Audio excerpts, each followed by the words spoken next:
Sound check. One, two, three.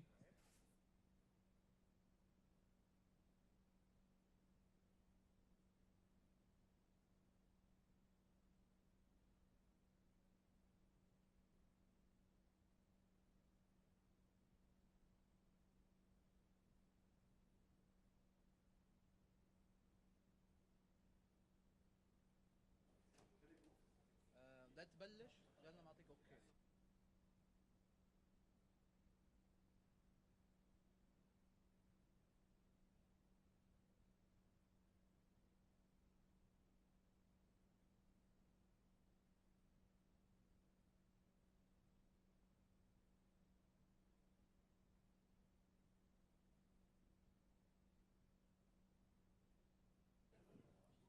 Sound check.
السلام عليكم. سامحونا على التأخير يا جماعة.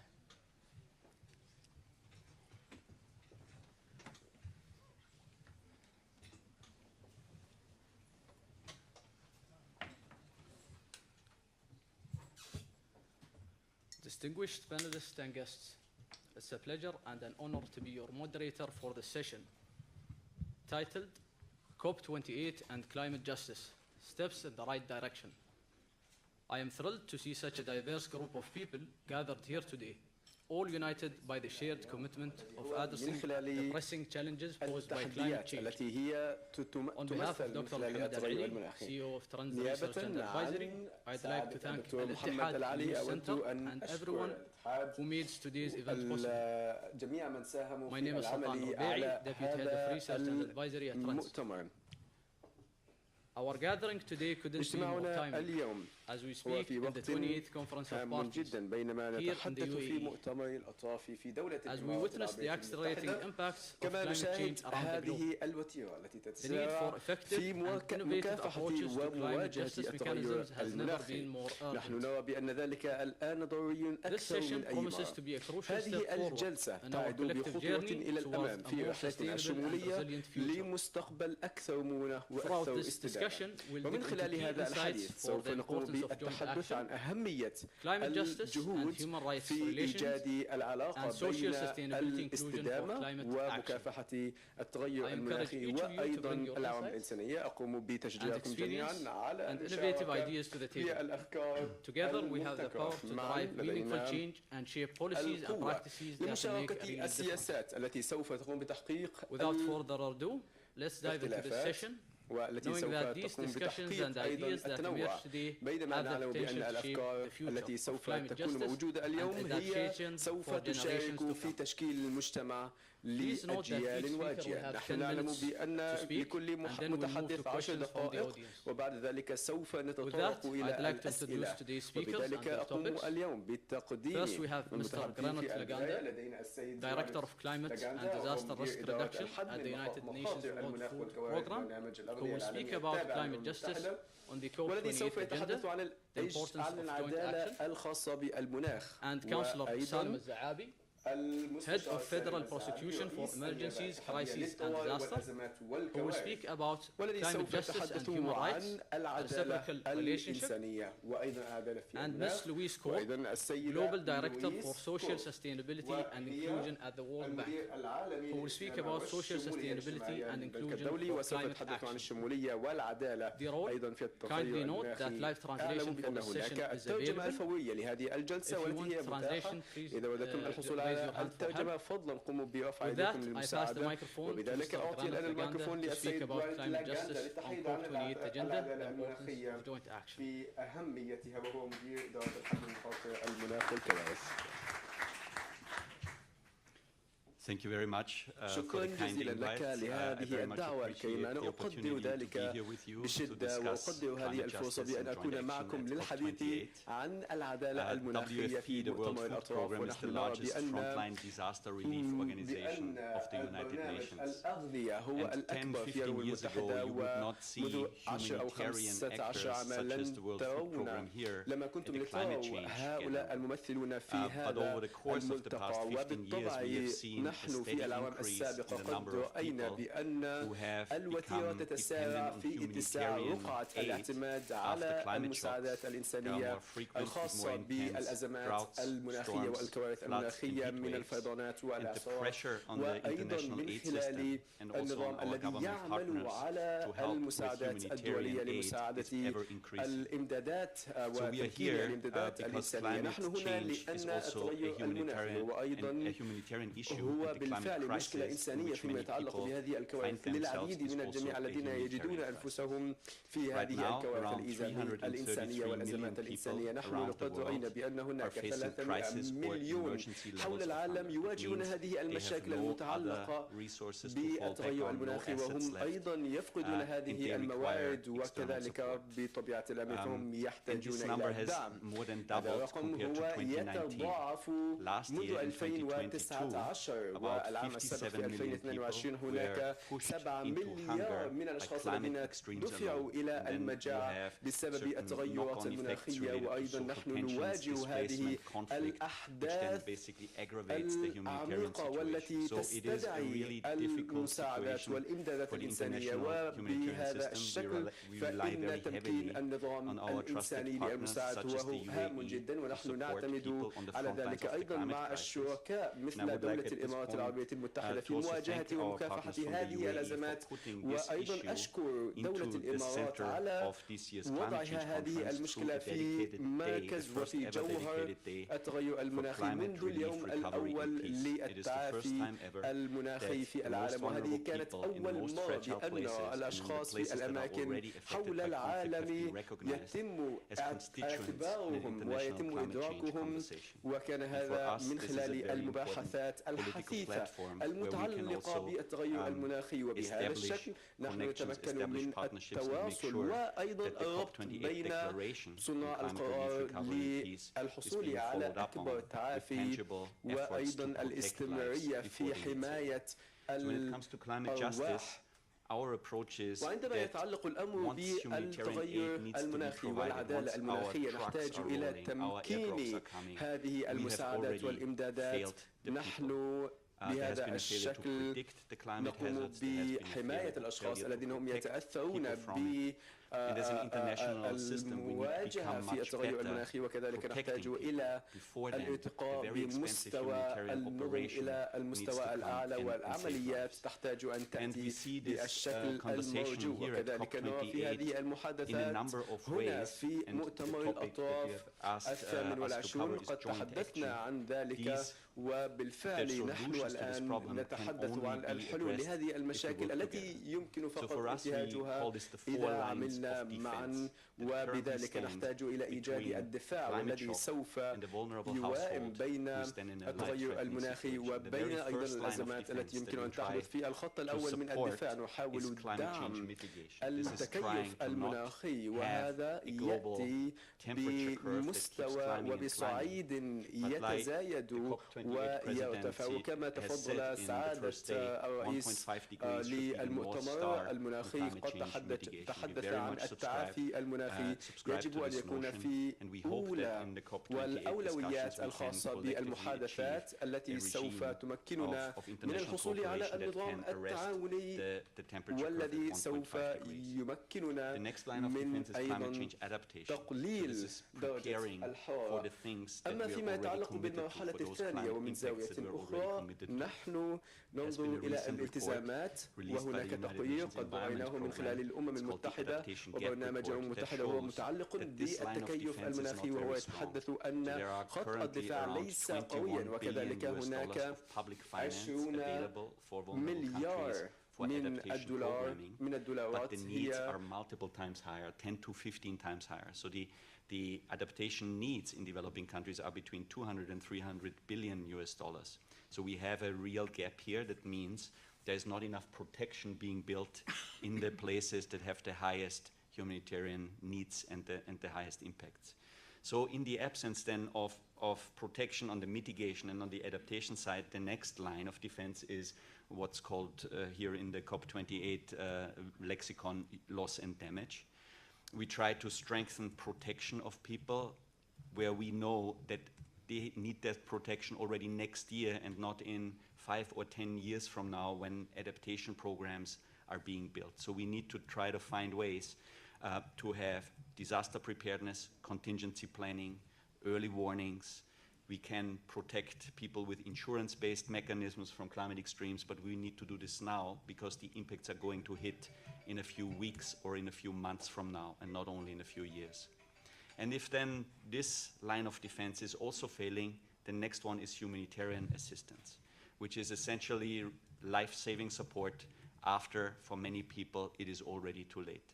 So for climate change mitigation, adaptation, loss and damage protection, and humanitarian aid, we require joint action. We require this system to be built together. I don't think it's a good idea to focus only on loss and damage, but forgetting about the adaptation and the mitigation element that we need to jointly build.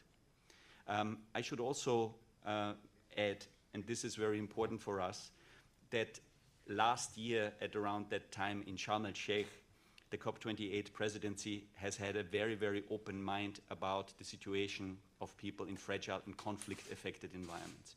I think it was very clear to them that out of the 25 countries that are most vulnerable to the impacts of climate change, around 18 are in conflict.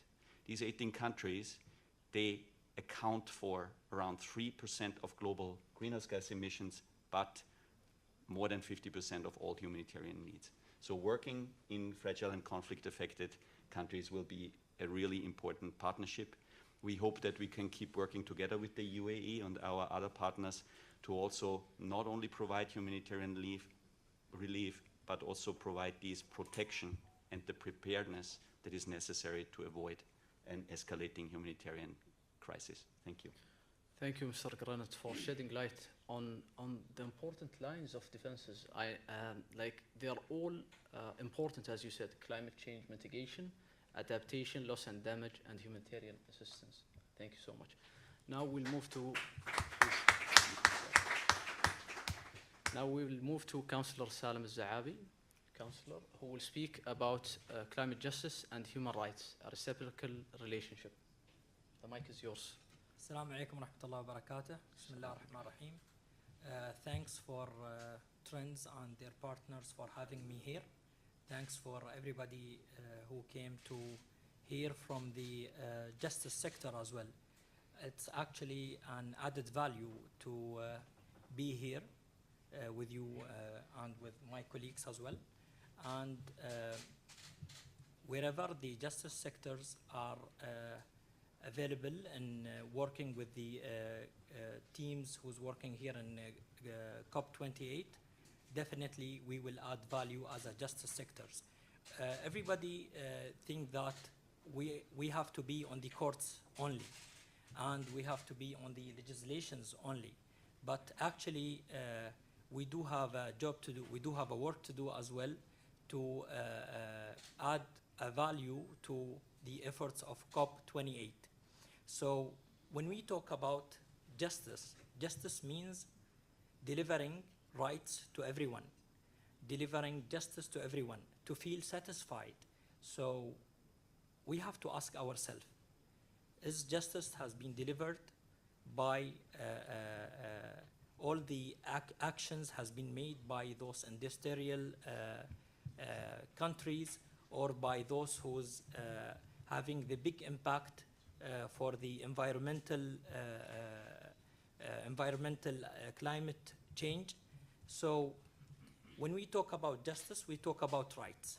So climate justice means delivering rights to everyone.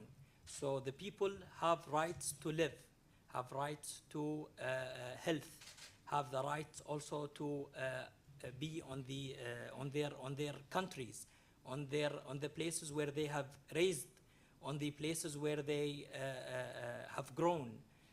We can't just move people from place to another because of the somebody else manners or somebody else actions.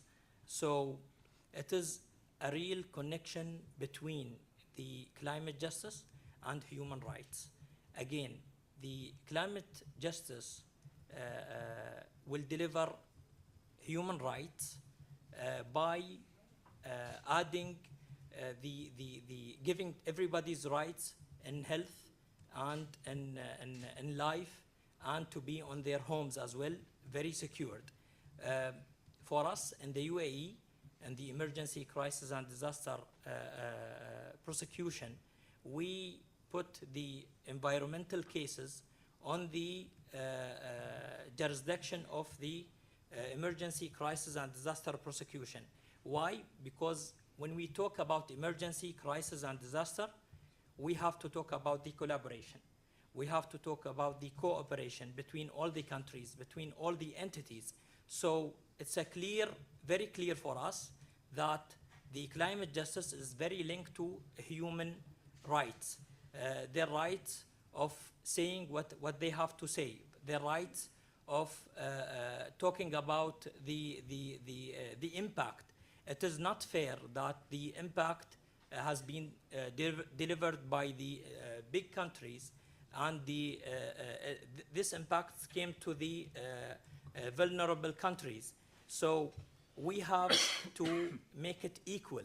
We have to give them also the right to say their words. We have to tell them, please share with us your information, and we will share with you our information as well about the climate change, so that you can say whatever you want to say, so that you can take the decision with us as well. So the justice sectors here, they have a very clear job, is to try as much as we can from the justice sector to deliver justice by saving the human rights, by telling everyone that your right of life, your right of health, your right of being wherever you have to be, your right of the fair distribution of the benefits and the burdens, we will try as much as we can as judicial jurisdictions or judicial entities all over the world to deliver it to you, starting from the courts where it is in the United Nations, and to the local courts in all of the countries. So I am very grateful today to address the human rights, because it is very noble manner, and it is very noble thing to talk about. From the UAE, where we have the legislations trying to protect as much as we can the right of even sitting outside on the winter, by delivering justice to those who cannot sit with their families in the desert, even the desert, because we in the UAE like to, in the winter, to stay in the deserts. But even this right, we have the environmental law in the UAE. We are saving their rights also to sit there. So in emergency crisis and disaster prosecution and the judicial sectors as well, we are trying our best here to give the most awareness and legal awareness to everyone, so that they can know more about their rights, their environmental rights, and how can we protect them. And we also encourage, by the researchers, we encourage everyone as well to give us the ideas how to make our legislation thinking about the future. As well, from the human rights point of view,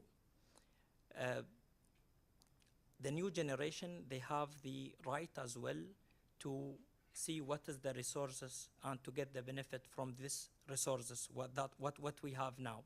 So it is our responsibility and the country's responsibility as well to do their best, to the best use of these resources, and to think about the new generation. We don't have to think about ourselves. So this is one aspect from the human rights, is to think as well about the new generations, about their right to see and to live and to feel what we are feeling right now. So as much as the COP28 making collaboration, we as a justice sectors as well, we have to put and add more collaboration to deliver human rights to each and everyone. Disasters make more diseases. Diseases needs medical support. Medical support needs humans. Everything has an impact. So this impact, we cannot just ignore everybody's health by just getting the benefit of the industrial sectors, and we don't care about the impact of climate changes. So we are here to make sure, and from COP28, that it is very clear the climate justice is linked to human rights, and in the UAE, and we will work with all the countries to deliver the human rights and to deliver justice to everyone, even for the new generation, inshallah, for the by our forecasting legislation and by our future legislation and by the youth efforts as well. Thank you very much. Thank you, Councillor. Thank you, Councillor Salim, for talking about the relation of climate justice and human rights and how important they are to each other, and that they are two faces of one coin, and showing how important justice is for civilians and their rights.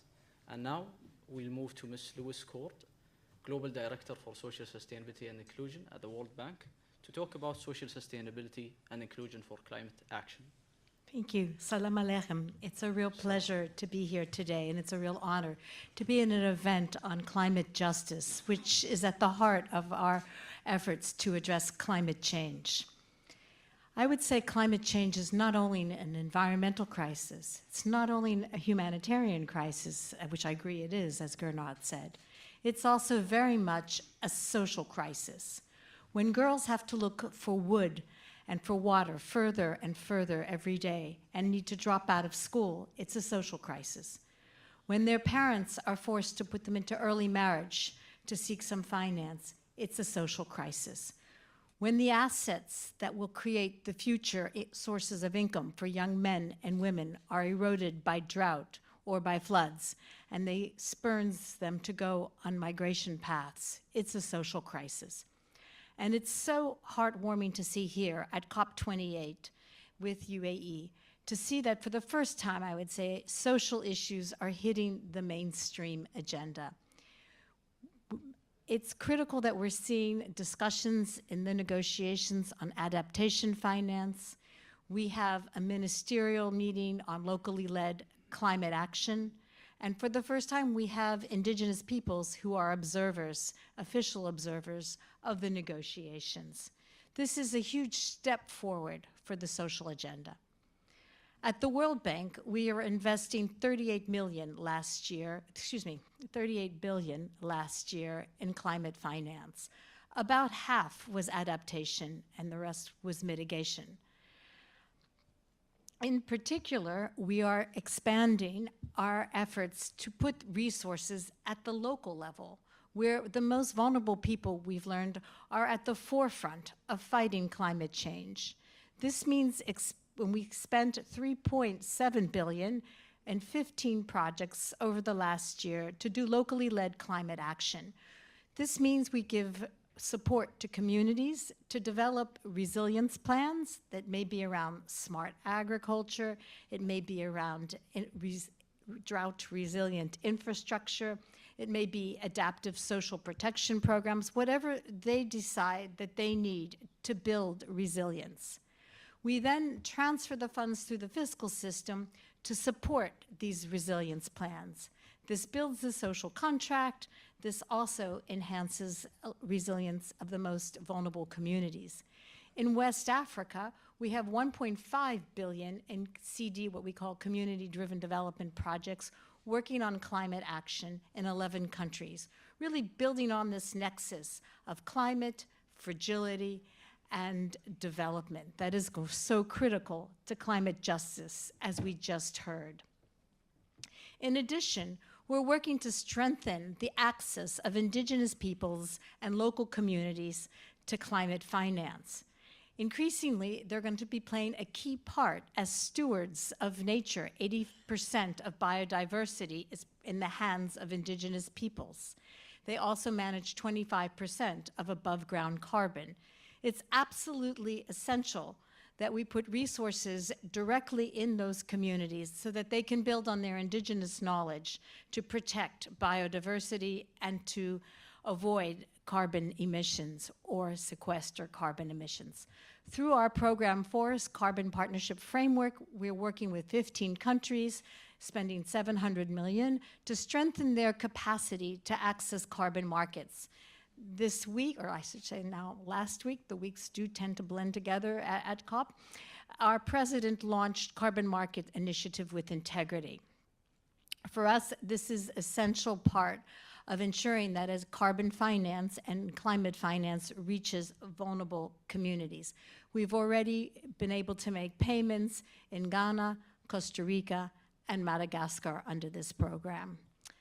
In addition, Just Transition, helping communities close down coal mines and coal power plants. At this COP, I think for the first time, we're seeing also the realization that it's not only about closing the coal mines and closing the power plants. Not only is it about investing in renewables, because nobody's going to close a coal power plant if they don't have access to energy for their people, but it's also about engaging upstream to work with communities who are going to see not just the coal mine workers, but the women who do the hairdressing, the men who provide the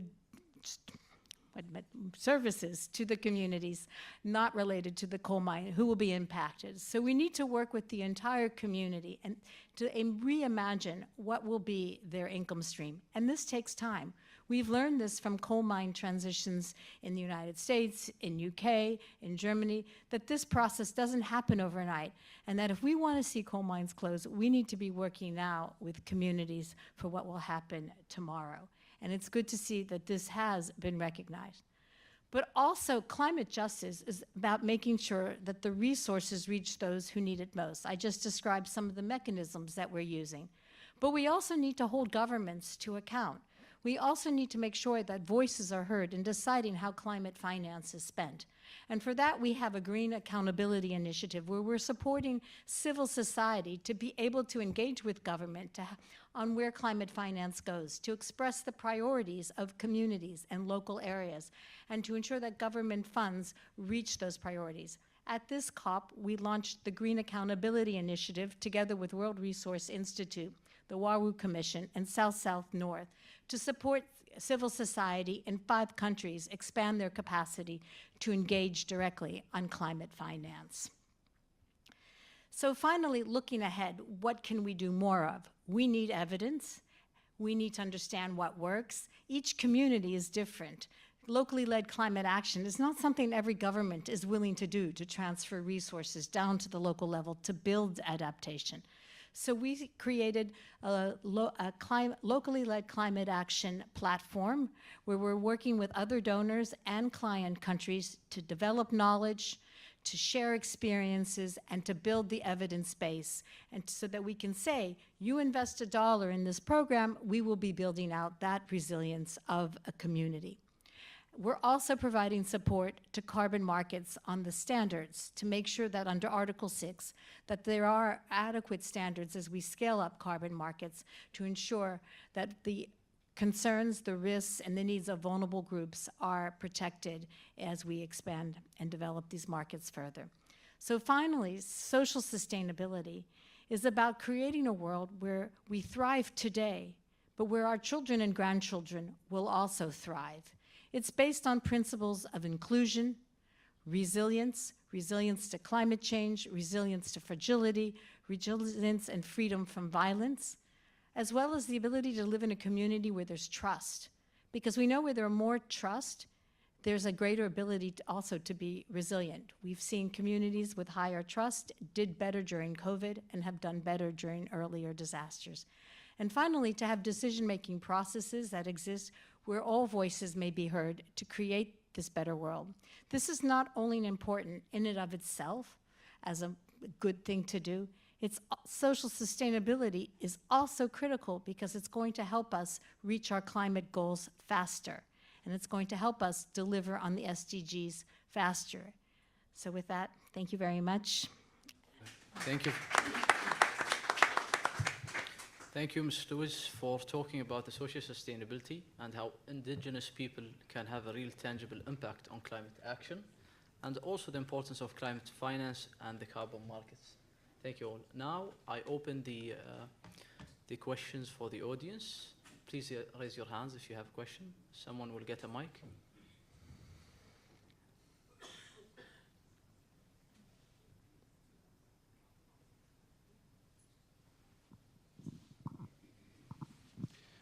Thank you for the great opportunity to listen to this insight. I have a question actually to Ms. Louise where you ended. One of the major, this is Mohammed Ghazal, I'm the managing editor of Al-Ittihad English. One of the major announcements at COP28 was the one by President His Highness Sheikh Mohammed bin Zayed about Al-Terra Fund, focusing on the Global South. So based on your extensive experience and your knowledge in this regard, what is the, let's say, the recipe for success for effective climate justice that leads to economic development? Because at the end of the day, it's about social inclusion, and the role of the private sector in this regard. Thank you. Do you want me to answer directly? Okay. So investments in adaptation are not all, or investments in mitigation are not only about investments in protecting against climate change. Smart agriculture, investing in water and sanitation and digital access, which is also important for resilience, is also critical to create an environment where smallholder agriculture can flourish, where small and micro enterprises can develop in rural areas and larger enterprises in urban areas. So there's a real synergy in building resilience. There's a real synergy in building and addressing mitigation, because mitigation is about taking workers and communities from a reliance on coal, which often creates air pollution and undermines health as well and creates costs that way, but into creating alternative sources of revenue. And we know green jobs in the circular economy, green jobs in manufacturing, green jobs around the energy sector can create better and more reliable sources of income for low income for populations. I'd also like to say that it's really critical for the private sector to be part of this process. And that's why I think climate markets are so critical, because you're connecting vulnerable communities, not only in indigenous communities, to private finance and able to crowd it in. Same with sustainability finance, or what we used to call ESG. You're creating conditions that are both good for development, protection of child labor, free and prior informed consent, universal access to services, but that are also working to attract now financial capital to countries and financial capital to investments that respect these principles. So I think there's a real synergy in bringing private sector in to address climate change and also to do it in a way that enhances development. Thank you. Any more questions? Assalamu alaikum. Mustafa Abdulazim from Al Ittihad newspaper. My question to Mr. Laganda. You have mentioned now just 4 lines of defense against the humanitarian crisis. How do you see what initiative has been taken from COP28 in these 4 lines, and what is still needed to strengthen this defense, layer of defense? Thank you for this question. So the big discussion that is currently going on in the blue zone is about the mitigation line, right? So this is, and it has always been very difficult because you have 193 countries with very different economies. It's very hard to achieve agreement on this, but there is, I think, universal recognition by everybody that this 1.5 degree limit needs to be really our joint ambition. So we will be able to judge how effective we have all been in these negotiations by next week.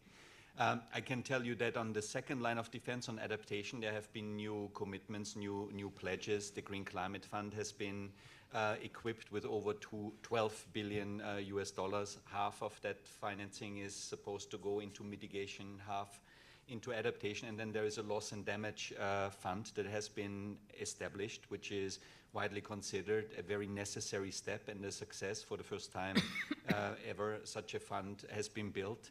When it comes to the strength of these lines of defense, they are very thin, right? So the losses and damages that are experienced by developing countries, we're talking about these 600, 700 billion are less than 1% of the losses and damages that actually accrue in developing economies. So we're starting to build a line of defense, but it is still not substantive.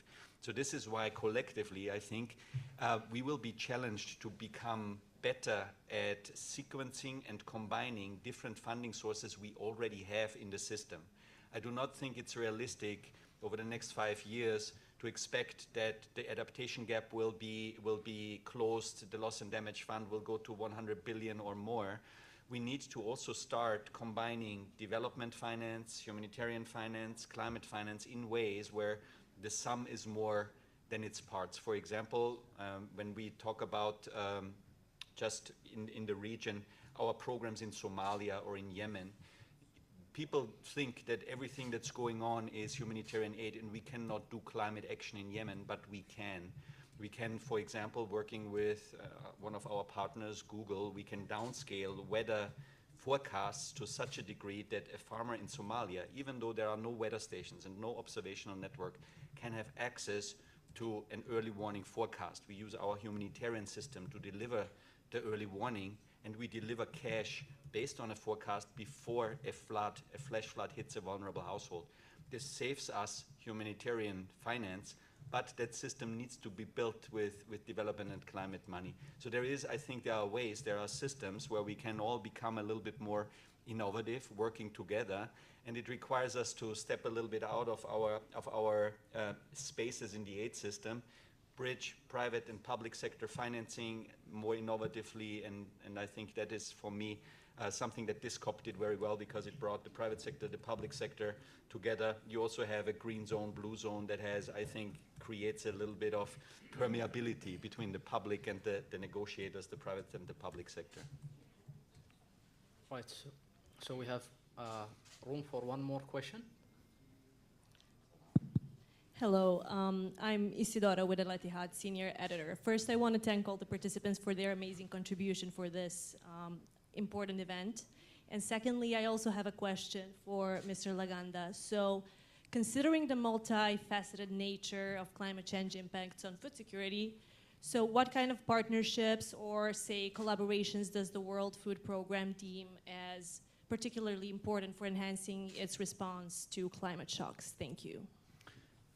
Thank you for the question. I think very much in alignment, again, with the COP28 Declaration on Climate Relief, Recovery and Peace. We would like to build better systems for climate prediction and protection in fragile and conflict-affected places. These are really the places where humanitarian needs are the highest, where they are escalating, and we do not see a future where the international aid system can provide ever more relief financing. It will really break the back of the international aid system if we do not manage to build these protective systems. However, resilience in these places cannot be delivered like you deliver humanitarian aid. It needs to be anchored in local institutions, with women's groups, with farmer groups, with schools, local schools, because these local actors are the ones that are able to protect and to work with that information, to work with that finance in a much better way than any big organization ever could. Our challenge will be, how do we reach these local actors? Afghanistan, for example, is an example of a country that is very, very little represented in COP28, but there are 15 million people in Afghanistan who are currently suffering from hunger, and they have very little access also to the financial protection that is being announced here. So we would like to keep working there a little bit more with local actors, also in Yemen, in Somalia, in Iraq. It's possible to do it. I think many people think because there is conflict, there are no food systems, but there are local food systems there that provide local food to local people. And if we manage to use our networks that we currently only use to distribute food or cash or humanitarian relief, if we use those networks a bit more in a new way to empower and enable local actors, we will be able, I think, to reduce humanitarian needs. And we are happy to work with the UAE and with other partners on making this happen. So I actually, before I end the session, I do have one last question to Councillor Salim. So yeah. It's about actually, so you talked about human rights and how they can be linked to climate justice. Yeah. But what more could be done in that regards, Councillor? Thank you for the question. I think we have to focus on rights. I think that those rights, such like the right to life and health, and right for food and water, the right to shelter, the right for the indigenous rights, and the right to development, right to participation and information, and the interconnected global rights. By integrating human rights principles into climate change or into climate action, we can work towards equitable solutions. And equitable solutions that address the root causes and climate, enhance and protect the well-being for all individuals and the most vulnerable communities as well. So I think for the legislators, they have to change the legislations to make it more futuristic, and the legislation to help and to protect the future generation as well, and to make it more flexible, and to address the human rights should work together with the climate change work. They cannot be separated from each other. When we plan for the climate change and when we put the policies for the climate change, we have to think about the human rights as well. So this is what we have to do, and the justice sectors also should do their best to deliver justice by saving those people's rights and the vulnerable rights as well. Thank you. Thank you, Councillor Salem. With that, I'd like to thank the speakers for their wonderful insights and discussions in this session today. A round of applause for all of them. I appreciate your participation. Thank you all. Thank you so much. Thank you all.